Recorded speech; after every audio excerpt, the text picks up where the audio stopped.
بتدور على الموبايل وهو في ايدك؟ طب بتدخل المطبخ وبعدين تلاقي نفسك في الأوضة بس انت مش فاكر اصلا ايه اللي جابك هنا؟ السبب مش الكورونا، لا، السبب ده. اولا زحمة المعلومات او الحمل الزيادة. هشرح لك. دماغك دي عاملة زي الأوضة الصغيرة، كل ما تقرا بوست او تشوف فيديو او تشوف حتى ستوري انت كده بتدخل معلومه جديده جوه الاوضه دي مع الوقت، فكده الاوضه بتتزحم. فلما تجيب معلومه جديده تدخلها جوه الاوضه اللي اوريدي زحمه، القديم اللي فيها بيتوه وما بتعرفش تلاقيه.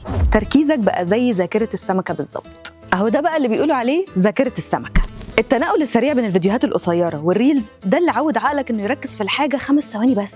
لما تيجي بقى الحياه الحقيقيه اللي عايز تعمل فيها حاجه بجد ومحتاجه منك تركيز بجد، مخك بيفصل، فالمعلومه اصلا ما بتتسجلش صح عشان تبقى تفتكرها بعدين. ثالثا ان مخك اصلا كسلان لان الموبايل شايل عنه كل حاجه. زمان كنا بنحفظ كل المواعيد وارقام التليفونات، لكن دلوقتي الموبايل بيعمل كل حاجه. فالذاكره دي تعامل معاها لانها زي العضله، لما تبطل تشغلها او تدربها بتنسى اسرع. رابعا بقى والاهم هي قله النوم. مسكه الموبايل بقى قبل النوم بالذات بتخلي مخك فاكر ان احنا لسه بالنهار بسبب ضوء الشاشه. المشكله بقى ان المخ بيخزن كل ذكرياتك اللي حصلت في اليوم ويرتبها وانت نايم نوم عميق، فلما نومك بيبوظ الذكريات دي كلها بتتنعكش او تتمسح. وانا كنت بشرح لكم كل ده ليه؟ مش فاكره.